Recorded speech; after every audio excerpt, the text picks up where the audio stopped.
Yep.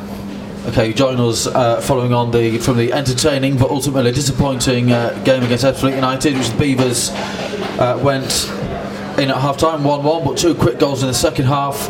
Ultimately saw the Beavers 3-1 down and eventually lose 4-2. We've got Dean Inman and substitute Craig Rochester with us. I'll start with Dean Inman. Put the frustrations, disappointments into words. It's quite hard to. I mean, Saturday, come out, played well, battled for 90 minutes, deserved the win. Even at Braintree, I felt if we didn't concede the 2 early goals again, I think we would have put up a better fight there as well. I mean, it's frustrating. We fight all the first half and then we just come out and just go to pot for the first 10 minutes, and then that seems to kick us back into shape and we start ultimately battering the teams. Like tonight, I think getting back into it, 3-2, I think if we'd have scored, I think if they didn't get there to make it 4-2, I think we'd have easily got the draw. Braintree away a few weeks ago, similar kind of thing happened, and it was even a James Simmons penalty right on half time that got us got you level. Straight away, second half, Braintree came out and got 2 early goals. Yeah, that's what I mean. We've been starting even against Woking. Back at Woking, we come out and just started really poor. It's something we've got to look at as a team and try and change something. Whether we come out 5 minutes early and just go through a few little things, just got to look at it as a team just to try and nip that in the bud. I think as soon as we nip that in the bud, I think we'll be all right. Just a word, we've got Francis Kwan back. He's come up from, he's been at Woking and Sutton this season. He seems to have made a difference in midfield. You've gone back into centre-back because of his return in the midfield. Do you feel there's a better balance inside? Yeah, I think it's finally we've got someone back who can actually, with Simo, get the ball down and play, and then you've got Nathan winning the headers and just bustling around, and then Franny and Simo ain't scared to put a tackle in either. So we've got a good balance in midfield now, and I certainly do feel a bit more comfortable at the back. Unfortunately, of course, we lose him now for 3 games. He misses the St Albans game this Saturday, Hendon in the Middlesex Senior Cup Tuesday, and then the game with Dartford, isn't it, on the 19th. Craig, you've got Craig Rochester, who's been waiting in the wings for most of this season to get his appearance in the first team. How difficult was that coming on, chasing the game like that? You came in at right wing back. Is that your natural position? It isn't, to be honest. I usually play right mid, but there's not much difference playing right wing back.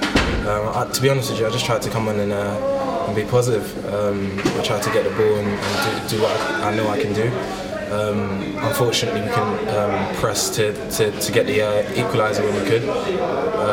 But to be honest with you, we had the momentum for most of the last period of half, and for us to concede at the time we did really was a blow. I mean, you were on top there for 10 minutes or so before Dave Tarpey came in at the far post. And then 3 minutes later, Ebbsfleet have gone and killed the game off with a couple of minutes to go. Dino, you've had the header as well right at the end there. We could have still been in it going into stoppage time. And how did the keeper keep that one out? I don't know. To be fair, I really don't know. As soon as I've headed it, it's one of them feelings we just think it's going in. And I've just seen his glove somehow fly to the top corner. To be fair, it's a great save. It was a great save. Craig, I was talking about it. You've come in. It's been a difficult time to come on when we're chasing the game. You've been at the club. How long have you been at the club now? I've been here since the end of September.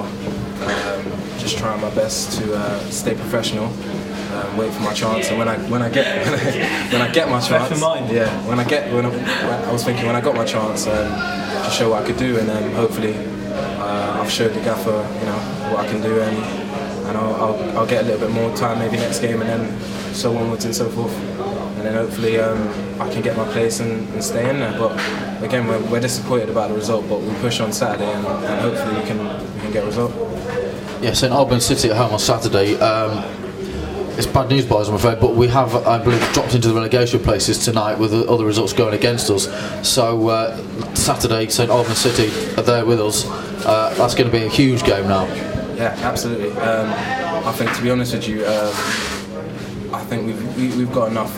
And what helps us as well, we'll be at home, we'll have the momentum, we'll have the crowd with us, and hopefully Saturday we get the result and then we get back on track, get a few more wins, and then before we know it, we'll climb up the table. Dean, your thoughts on this Saturday's game? Must win.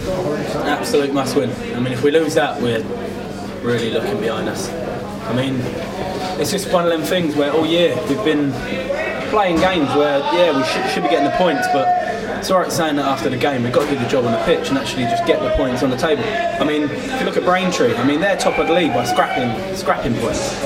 I wouldn't care if we stayed up, just scrapping a win and just playing poorly, but still getting the win. I'd rather that any day, but it is a must-win game.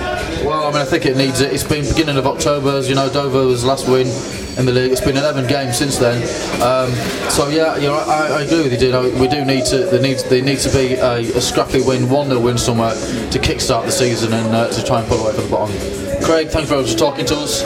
All the best for the rest of the season, Dean. Just for the record, Craig, mate, keep your head up, mate. Teammate's stealing your bird. It's fine. Keep your head up.